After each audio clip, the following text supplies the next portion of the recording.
This episode is supported by Trustonomy, an original podcast from OneTrust. Every good relationship you have, personal or business, it involves trust. But we all know that trust doesn't just happen, right? We've all lost trust in a friend or a brand or a product.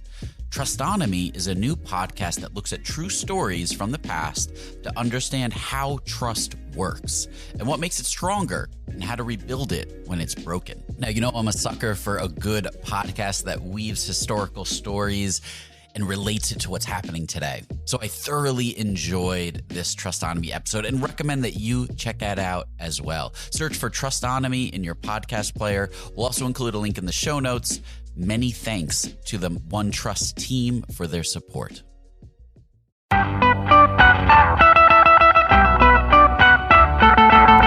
Welcome to the Rocketship podcast. I'm Matt Goldman. And I'm Joelle Steiniger. Today we had Eliot Peper on for the third time. He's the author of the Uncommon Stock series. And we focused our conversation around storytelling as the key component for any CEO. Really interesting stuff. I'm curious what you thought, Matt. Yeah, he talked about storytelling in the context of public relations, pitching to investors, crafting a story to show to customers, and a big piece of it was authenticity. And he also talked about other factors that help your story stand out from other companies and covered why you should be focusing on that stuff at the earliest stages. We're so happy to have Customer.io supporting the show again. We use Customer.io for Hookfeed, and we absolutely love the power it gives us. Customer.io is a data-driven email platform that helps you communicate better with your customers. The kicker is that their powerful rules-based targeting enables you to keep your messages human, even as you automate them and scale. Go to customer.io/rocketship to start sending emails that convert. Eliot, give us an update. You've been on the show twice before. This is the third time. You've written 2 books. What are you focused on now? Well, I'm focused on getting out book 3, which comes out next month. So to add to those 2 and finish out the trilogy. And outside of my writing, I work with entrepreneurs to build new technology businesses. So those are often early stage businesses, like seed stage through Series B or C. But sometimes it's even larger, as we talked about before the show. I was recently down in San Diego, where you guys are based, working with Qualcomm on storytelling. So, a big aspect of the way you're helping these companies is around storytelling and how it can be applied to different parts of running a business. What are some of the things besides Qualcomm that you've done in the past years around storytelling? Sure. So, I think that the really interesting thing here is when most people, including me, think about storytelling, we think about it as something you do around a fire, when you go camping, maybe something that a salesperson would do when they're trying to pitch a product. But we don't really think of it as being a big part of our day-to-day lives. And in fact, we're telling stories all the time. Humans actually think in narrative, right? That's how we process the world around us. And although many of us aren't aware of it, whether we're aware of it or not, it really does impact not only our own lives, but also how effective our interactions are with other people. And in the entrepreneurship space, the top 1% of founders, that's the storytelling is the skill that really distinguishes them. There's a great quote that I think sort of like summarizes this quite well. It's the author of The Little Prince, who was also a pioneering aviator in the early 20th century. And he said, if you want to build a ship, don't drum up people to collect wood, and don't assign them tasks and work, but rather teach them to long for the endless immensity of the sea. And I think that really is in many ways entrepreneurship in a nutshell. Again, we typically think of storytelling that's pretty far removed from the task of managing a business, when in fact, when you're a founder, storytelling is essentially the core of your job. Like your day, if you literally think about the logistics of your day, You show up, you're talking to investors to try to raise money for your startup or to just manage the existing investors, perhaps on your board. You're talking to your direct reports and the executives on your management team and trying to keep them inspired and on the same page. And then they have to turn around and do that to their direct reports and the rest of the organization. So you have to keep the entire team inspired. You're working with partners who you need to be able to communicate with effectively and, again, really inspire and get them excited about the company. Same with press. And so when you think about it, for most founders, storytelling is actually the thing that they do the most, even though they don't think about it that much. And I think what's interesting is that if you do take a little bit, like take 10 minutes out of your day to reflect on storytelling as a craft, it can actually dramatically leverage all the rest of those activities.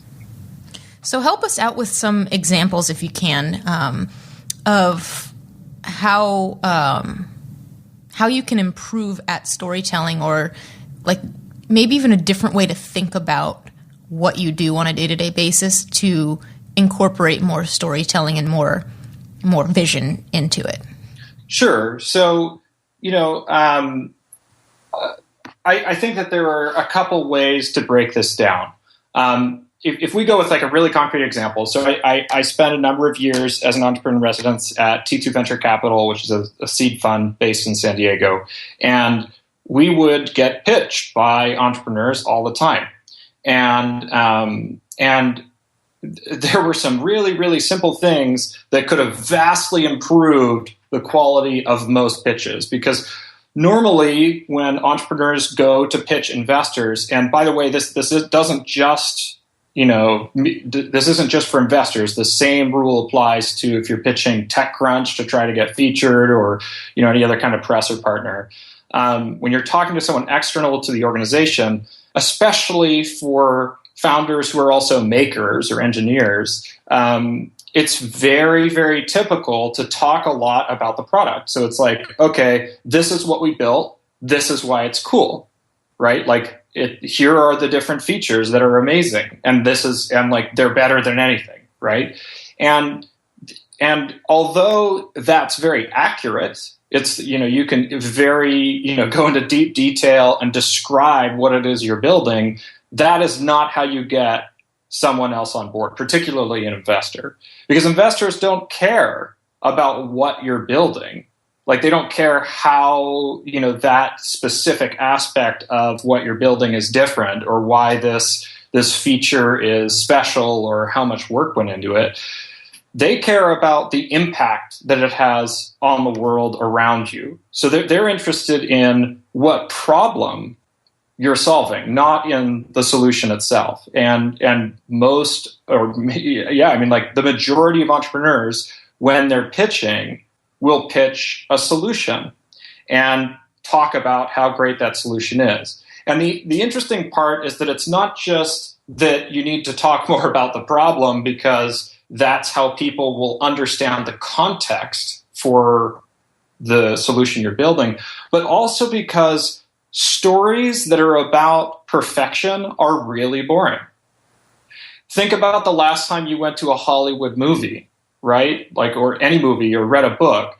If you have seen, like, you would almost think, because people think about, movies or books that are, fiction, it's sort of for escapism, right? Like, maybe you're bored on the train and you want to put yourself into another world. So you would almost imagine that a good story would be pure wish fulfillment, right? It would be like, Matt wins the lottery, buys a private island, goes there, meets a beautiful woman, gets married, buys a yacht, and and then maybe some long descriptions of some delicious meals that they're eating and all the relaxation they're doing, right? But if you read that, nothing's interesting about that. There's no real human appeal, and that's because, for better or for worse, good stories are about misfortune.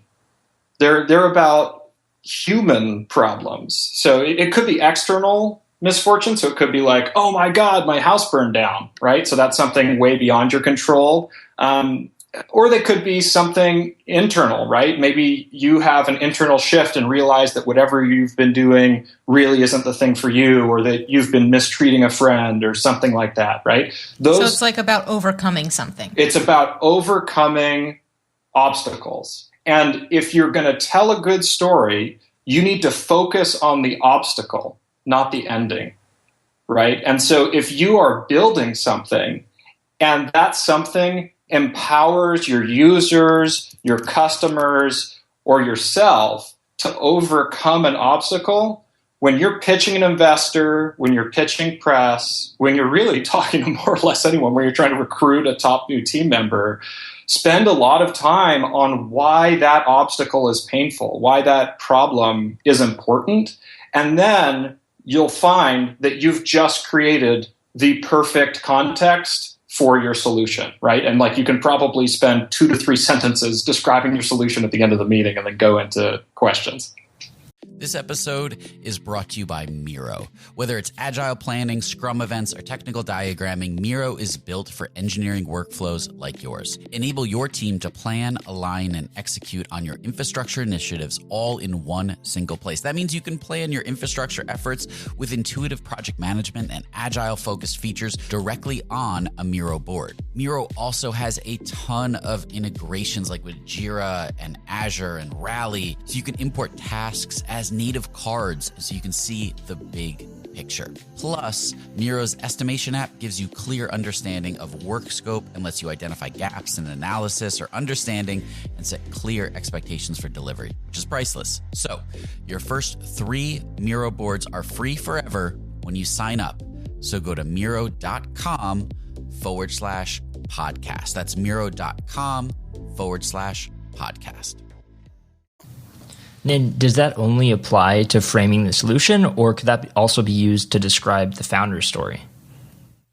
Oh, both, for sure. I think many of the best entrepreneurs solve their own problem, right? So, and that's for a very simple reason. If you're solving your own problem, you already know what it is. You don't have to figure out the details of a problem someone else has, right? So, oftentimes those stories will be intertwined, although not always. And if it's not it's not your own problem that you're solving, then you better really, really fundamentally understand the human aspects of why that problem is important to someone else. So not just, it has this effect, this percentage effect on their bottom line or on their funnel or whatever, like not those quantitative pieces, which are obviously important to understand, but the human piece, like what keeps them up at night. What drives them crazy? What are they worried about for their next performance review or whatever it is? And understanding that story and why it's important to people is really critical. So that's great feedback for pitching. Transitioning over to something like PR, you look at a company like Slack, and they have a very well-defined story, and it's clear that they've played a role in shaping what that story is. Mm-hmm. When you're at an early stage and so much is unknown, how can you know what story to tell and tell it in the right way to the right people? Sure. So that's a very good question. Obviously, more mature companies have more resources to throw at this as a problem, right? So it's like that's true of any startup as it grows. I think that for really early stage companies, what Slack does well, but also what best companies do well, is that they are telling stories that are true to themselves and that are true to the founders, right? So if you're literally 2 founders in a garage, first of all, you may not need to tell your story as often to press because you probably need to build whatever it is you're building along the way, right? But when you are, even though you might pivot down the road, things might change, I think the really critical piece to keep in mind is to just be real. And this is the hardest thing for people to do at the beginning. I know this was hard for me. When I started my first company, me and my co-founders, we were very concerned with with trying to create the appearance of being a real company, right? And I think this is pretty normal. Like if you're working from your couch and and you're talking, and then you go to an event and you're talking to someone about what you do, you sort of have this effect of feeling like, the imposter syndrome, right? Like, how could I, like, am I really the CEO of a company that, the main activity of which is eating ramen? It feels weird. And so the temptation is to try to build yourself up and sell yourself for more than you really are. So, if say maybe a blogger wants to write a story about you because they think what you're building is cool, or, it's very relevant to them for some other reason, if you were talking to them, you might feel the desire, because I know I always did, of trying to paint our very modest business in much larger sort of like colors and terms, and tried to almost sound corporate, because it seems like sounding corporate would make us more respectable, right? And that was absolutely the wrong way to go about it. In fact, as a writer, I found that the absolute opposite. I found that the stories, whether they're blog posts, articles, or novels, or anything else, the stories that have found most resonance with readers are those that I am most scared to share. So the more vulnerable and open I am in the story itself, the more human and personal that story is, the more they seem to resonate, which sounds logical right now, like in this conversation, because I've thought about it in retrospect. But at the time when you're about to hit publish, or when you're about to, admit something to a journalist that you feel like might not match the brand that you hope to one day build, those are actually those golden moments that I think really allow other people who aren't your friends, aren't your mom, to connect with you. And that's that makes a lot of sense, because if you think about, like, if you're at a cocktail party and you meet someone that's kind of talking themselves up, and you're going to see through it in a second. It's obvious, right? And you're not going to feel like a connection to that person. You meet someone who's open and honest, and shows a little vulnerability, and shows that they actually can see things for what they are. You're going to connect with that person just for the fact that they're honest with you. Absolutely. And even have more trust in them for that sake. And it's logical in that sense, but when you kind of look at it through the lens of your business, for some reason it is harder to see. And I think that the other mistake that people sometimes make is that, okay, so you might run into a scientist or something, right? Or, someone who's building a company that's built on hardcore IP. Right. And their perspective might be, oh my God, there's no way I want to share anything about this, because won't that give away my business? And it's like, wait a minute, like we're talking about a level of human intimacy here, right?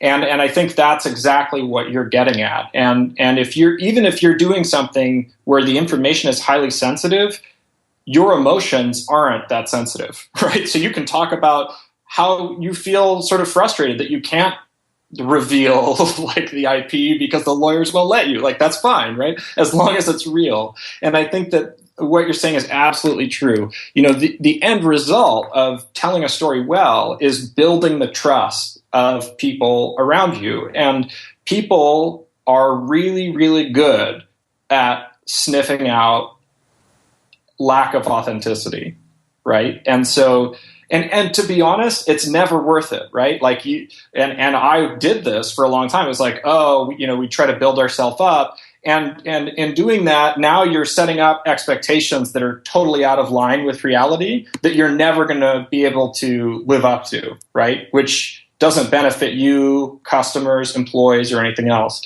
And ultimately, if you are able to make that connection, if you are able to build that trust, that's a relationship that will go way beyond that meeting, way beyond even your company, right? Like that, relationships are things that are not transactional. They're long-term, and you're going to see long-term benefits from building. And is there a point where you have to be careful not to overdo the relatable or like the founder struggle side of the story? Beyond branding, like, is there a point when you stop telling that story? I mean, I think there's definitely a way to overdo it, which is if you try to blow that up to be more than it is, right? Yeah, Right. Like if it's that much of a struggle, like why are you doing it? Kind of thing. Right. I mean, it's like, if it was like, oh my God, I wanted to be able to share photos online, and like I was crying and I couldn't sleep for years, and I don't know, like that doesn't feel real, right? But I think that as long as you're being honest and you're being human and being personal, right, you're not really going to run into that problem, just because. Even if you have to tell it, I think that the harder problem for founders as if you're growing and you end up telling this story to many, many people, one of the hard things about being a good storyteller, particularly if you're having to pitch tons of investors over the course of years, recruit executive team members over the course of years, talk to press over the course of years, is that story can start feeling canned to you. Right. So the person hearing it, it's going to be their first time hearing it. But if it's your 10,000th time telling it, it can sort of feel like you're running through a script. And unfortunately for you, you need to get beyond that feeling and sort of continually try to rediscover your own enthusiasm for it, because you want to think about it from the audience's perspective, right? And just like when you were in high school and you had a teacher who was just running through the curriculum like they had done for 10 prior years and not even really conscious of what they were talking about, like that immediately gets boring, right? That immediately loses its emotional appeal. And so rediscovering your own enthusiasm is what makes a story contagious. It's like playing Freebird for the 10,000th time. The audience loves it. Exactly. So think of yourself like a rock star, right? And I think that so this is sort of interesting. So we've talked about storytelling as a skill or as a craft as it relates to people outside your company or even people inside your company, like your employees, and keeping them inspired. But there's also a sort of a strategic level to this. Ben Horowitz at Andreessen Horowitz, who built LoudCloud and a bunch of other companies, he's like, his perspective, like he literally has a quote that says, "Your strategy is your story." And that's, I think, really important to keep in mind as a founder and as an executive, is that when you're thinking about what your business is doing in the marketplace, what the relevance is to the world, you need to translate those ideas into narrative. Jeff Bezos actually did a great job. A great example for listeners is go search on Google for Jeff Bezos's 1997 letter to shareholders. It's like 3 pages long. It's a few pages long.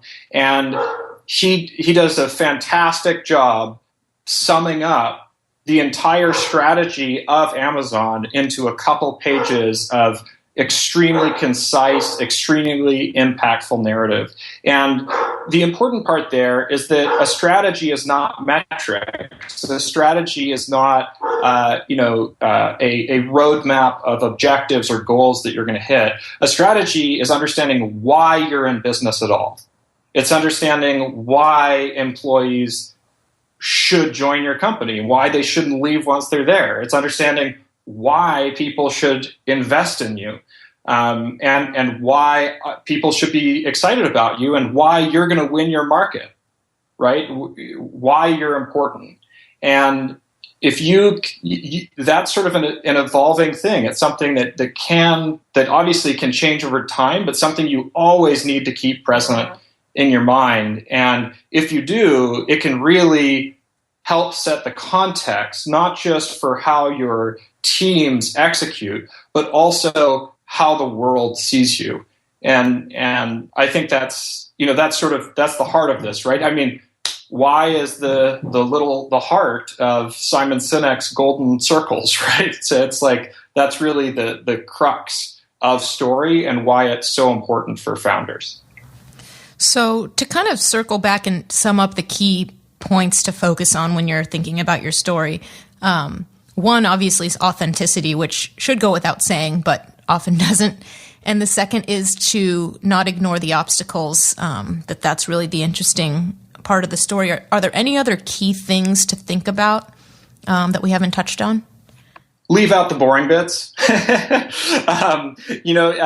Stories take practice, right? I mean, it's a craft, it's a skill. So one thing to pay attention to, and I think this can really help in terms of like an actionable thing to pay attention to, is how do you tell a story's good, right? Like if you're the one creating it, how can you tell it's good? Well, the funny thing is that we actually do tell stories all the time. So the next time you're at happy hour with your friends, and you tell a story just from your life, something that happened in your day, pay attention when you see which stories resonate more than others. And when I say resonate, I mean like which one gets a real laugh, right? Or which one, maybe it's not funny. So which stories do people immediately follow up with like in-depth questions and want to know more, right? And you'll discover very quickly that you actually are telling stories all the time, even though you're not thinking about it.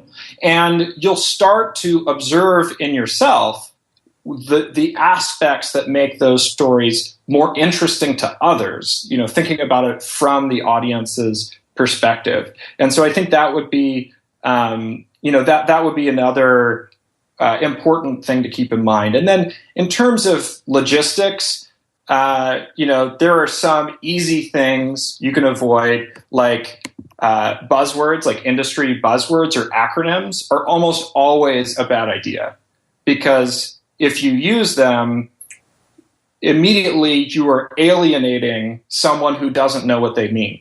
Right. So if you're talking to someone who definitely knows what they mean because you're in exactly the same industry, that would be the only time I would ever use a buzzword or an acronym, because otherwise it immediately leaves people out. And when people feel left out, they're going to tune out too. Right. So that would be another easy one to to avoid. And then, the last thing is, to really think about a story from your audience's perspective. And this is something that seems obvious theoretically, but is actually not often done in practice. And I often don't do it too.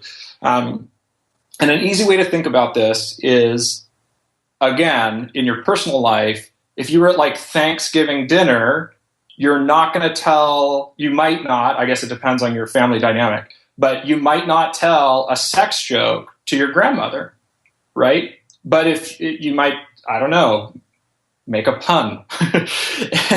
And if you're with your college roommate, it will be the opposite, right? Like you make a funny linguistic pun and it's like, are you serious? Whereas, telling a sex joke then would be perfect, right? It would really, fit the moment or fit the relationship. So we do this automatically in our personal lives, like assess what is actually relevant and important to the people we're talking to. But many people forget to do this in a business setting. And usually that's because people spend time preparing a story, like a slide deck, right? So maybe it's a sales slide deck, maybe it's a fundraising slide deck, maybe it's something else. So you've spent time prepping this story and you don't actually bother to adjust it based on who you're talking to. And so you want to think about that. Like one easy one to where it can sometimes be surprising, especially for first-time entrepreneurs, is when they're pitching investors. So many early stage entrepreneurs who haven't worked with tech investors before think, if you think about it, it's like, well, what's actually motivating their decision making? Most people would assume it's like projected returns, some kind of like differentiated tech, maybe that the idea is particularly clever. But that's not true. That's not why early stage investors actually write checks. The reason they actually write checks is fear of missing out, right? I mean, talk about an acronym, FOMO, fear of missing out. But early stage investors, you spend all day long getting email pitches and taking coffee meetings with hundreds of entrepreneurs, and your goal is to try to find this elusive needle in a haystack. And it's really hard to know. It's not obvious. It's not like you really know. Like there's no financial history to look to. So how can you tell? How can you actually pick? And your biggest fear is that you're going to pass on the next Google or Facebook, right? It's like, oh my God, Mark Zuckerberg pitched me and I turned him down, right? And so every early stage investor sort of has that question sort of hanging out in the dark closet of their psychology during any founder meeting. And so because they're worried about missing out on the hottest deal, you want to keep that in mind when you're pitching. You want to make them feel like if they don't participate, they're missing the boat, right? The train is leaving the station, whether or not they want to get on it, right? And how many other investors might be interested, and how even without their check, you are going to be successful. Because at the end of the day, the easiest way to raise money is not to need it in the first place. Yeah, that's great. Are there any resources you'd recommend to kind of? There are a ton of good resources. Actually, I can send you, maybe you guys can throw this in the show notes. I wrote a Medium guide to this that I think is Perfect. Even in Startup Lessons Learned. So yeah, we'll link to that in the page for this. Yeah, so link to that. There are a lot of good resources out there about storytelling. In fact, one of the things that I think would be useful for people to check out, one is the Simon Sinek TED Talk that I think is called The Golden Circle or something, really because it focuses on the why, which is the question you're answering. You're answering with story. Ben Horowitz's book, The Hard Thing About Hard Things, has a wonderful section on exactly this. And my guess is he may also have a blog post on the same topic, because I think that book is basically a collection of his blog posts. And the other thing that is a little bit off the beaten track is for people to check out, and unfortunately I don't have any specific suggestions here because there are just so many, but to check out books on screenwriting or on the craft of writing stories, because those have some very specific lessons that people can really keep in mind. And probably the screenwriting ones are the best because all Hollywood movies are designed from the outset to try to have mainstream appeal. And so understanding how to think through what mainstream appeal actually means from a demand perspective is something that most entrepreneurs could really learn from. And it's very different. Yeah, it's very different from what you're going to read in like TechCrunch or a VC's blog or something. Right. And that's so important, I think, to kind of step back from this little bubble and just think about human nature a little bit. Absolutely. I mean, at the end of the day, that's what we all are. Most of us. But yeah. Well, this has been great. Can you tell everyone where we can keep up with you online and when your third book is coming out? Yeah. So, you can easily find me at my blog. It's my name, Eliot Peper, ELIOTPEPER.com. My third book, Exit Strategy, is coming out in the last week of July. It's the third book in the Uncommon series, which is a tech startup thriller series about a founder who starts a new software company and gets dragged into a whole international conspiracy along the way.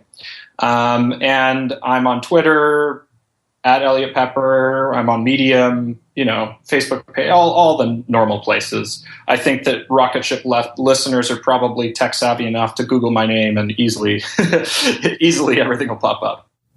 Great. Well, thanks so much. Thank you. Thanks, Eliot. Thanks for listening to this episode of the Rocketship podcast. If you enjoyed it, we have tons of other awesome episodes on our website. Check them out, rocketship.fm. And be sure to check out our app discount section, where we have discounts on products that we use every day, like Woo Themes, Wistia, Treehouse. Go to rocketship.fm/essentials and get your discounts today.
Are you looking for a podcast that'll make you laugh?